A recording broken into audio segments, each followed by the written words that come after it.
Hi guys!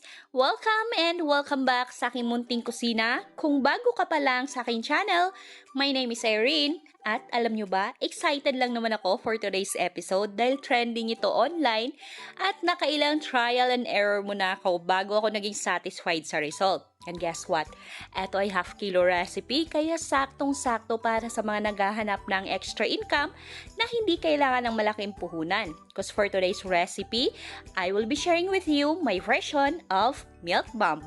Ito ay Pinoy style mochi with milky burst in every bite. Nako, siguradong once na natikman ito ng suki nyo, mapapa-repeat order sila.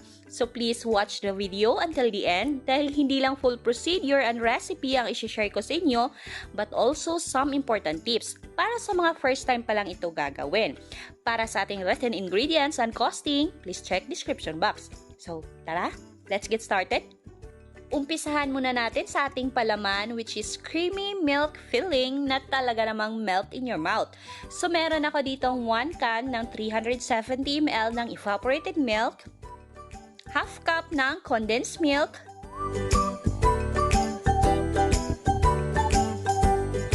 and half cup ng powdered milk. Dissolve nyo lang sa 3/4 cup of water. Ito ay 2 pakete ng swak na Bear Brand. Yung recipe na ito ay sakto lang sa gagawin natin mamaya, okay? Kaya kung for 1 kilo ang gagawin nyo, doblehin nyo na lang yung mga sangkap.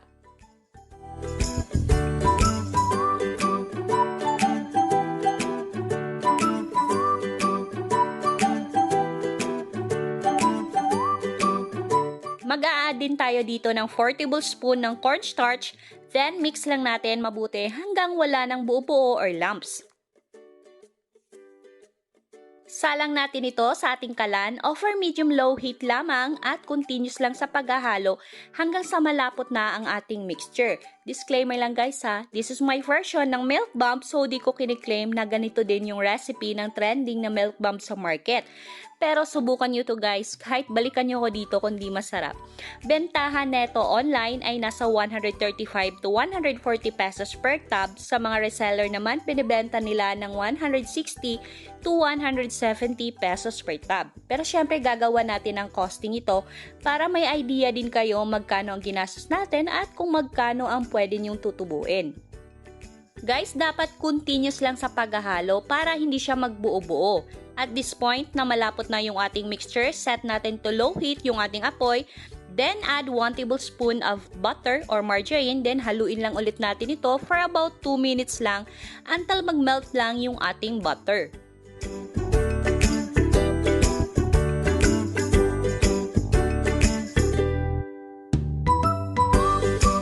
Transfer natin ito sa isang lagayan, palamigin muna at proceed naman tayo sa ating dough.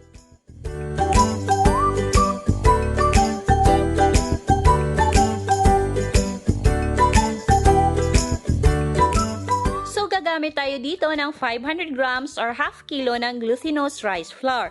Glutinous rice flour po ang gagamitin natin, okay? At hindi rice flour. Magkaiba ang dalawa. Mag-a-add din tayo ng half cup ng cornstarch. 3/4 cup ng white sugar. You can add more kung gusto nyo ng matamis. Pero sakto na to for me kasi matamis na yung ating palaman. Add half teaspoon ng salt just to balance the sweetness. Then mix natin itong mabuti. And we're going to add 1 can 370 ml ng evaporated milk. Mag-a-add din tayo ng 1½ cup ng water, then mix everything well.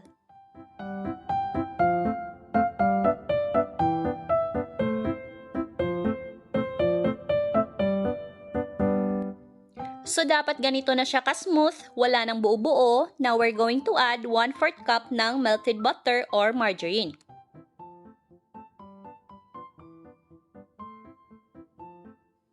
Tapos, divide natin yung ating mixture depende sa kung ilang flavors ang gusto nyo. So, 3 flavors ang napili ko.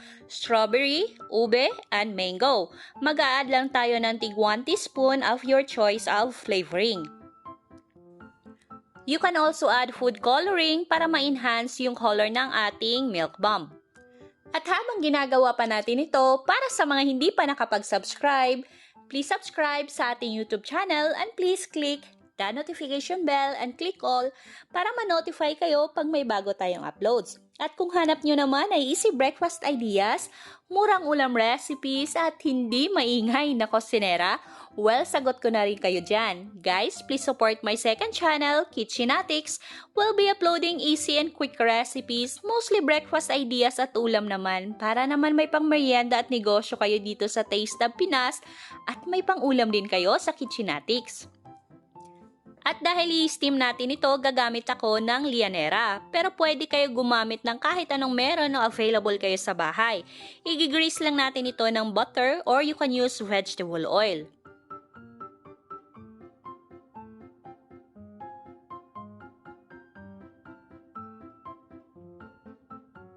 Arrange natin ito sa ating steamer basket, then steam natin ito for 20 to 25 minutes over medium-low heat lamang. Make sure to cover your lid with clean cloth to avoid water drippings. So after 20 minutes, luto na ito. Hanguin sa steamer, then palamigin muna ng bahagya. Hindi po dapat as in malamig na siya, okay? Dapat yung mainit pa siya, yung kaya na natin i-handle yung init. So pag kaya na natin i-handle yung init, tanggalin ito sa lianera at umpisa natin itong masahin hanggang sa smooth na ito at stretchable na. Guys, tong step na to ay importante, okay? So please pay attention kung ayaw nyo pumalpak ang inyong mochi. Sa umpisa, sticky talaga siya, so I suggest na i-grease nyo ang inyong working area at gumamit kayo ng plastic gloves. Mag-grease na rin kayo ng butter or oil sa inyong kamay. Much better na gumamit kayo ng plastic gloves para mas easy lang siya i-workout. Continue lang sa pagmasa, hindi ito pwedeng madaliin o i-fast forward tong step na to. Patience is the key, ika nga.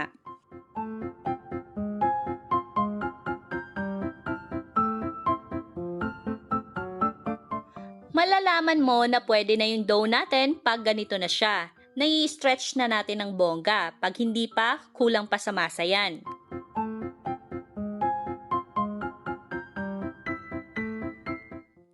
Dahil may ibang flavor pa tayo na imamasa, balutin muna natin ito ng cling wrap para hindi mag-dry out yung ating dough. At proceed naman tayo sa iba pang flavors.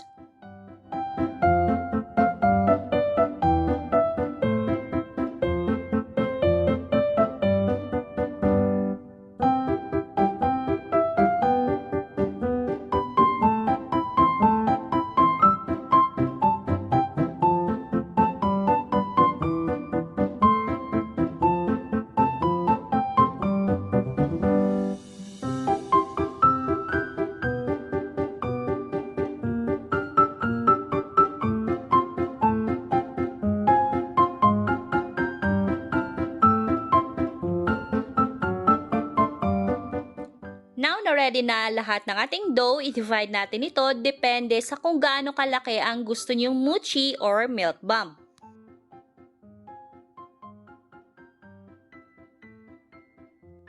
Stretch lang natin or flatten natin yung dough, then add 1 teaspoon or more ng ating creamy milk filling, then pinch natin para i-wrap yung ating palaman. Make sure na na-seal nyo ng maayos para hindi mag-leak yung ating palaman.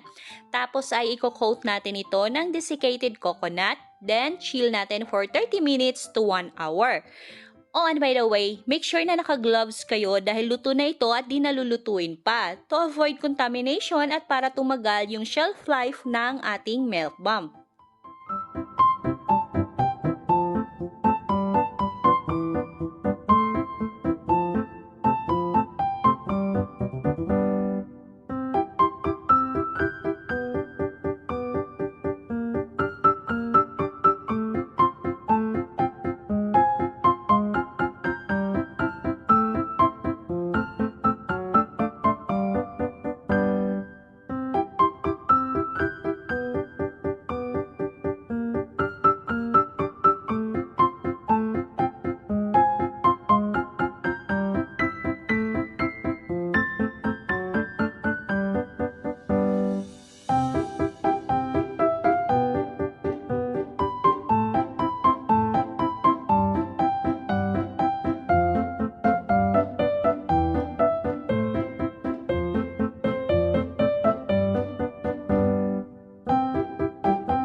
ready to serve na at talaga namang melt in your mouth ang ating milk bomb. Guys, walang halong biro, ang sarap niya, promise. Tatagal siya up to 3 to 4 days sa chiller, depende sa food handling syempre. At kahit 3 days na itong nasa ref, yung texture ng ating mochi at yung milk filling niya ay same pa rin, di siya titigas. Patok na patok ito pang giveaway ngayong holiday season. Pwede nyo siya ilagay sa plastic top, clamshell, or kahit sa bilao. Lagay kayo ng ribbon or sticker. Naks, siguradong kikita kayo dito. Disclaimer lang guys ha, yung presyo ng mga ingredients na ilalagay ko sa description box ay pwedeng magkakaiba depende kung gaano karami ang binili at kung saan binili. Sa bintahan ng ating milk bomb ay pwede nyo dagdagan o bawasan depende syempre kung magkano ang ginastos nyo. Sana'y nakatulong tong video na to at nabigyan kayo ng idea paano kumita gamit lang ang maliit na puhunan. At sa mga hindi pa nakapag-subscribe, baka naman, please subscribe sa ating YouTube channel and please click the notification bell and click all para ma-notify kayo pag may bago tayong uploads. Thank you guys for watching and happy cooking!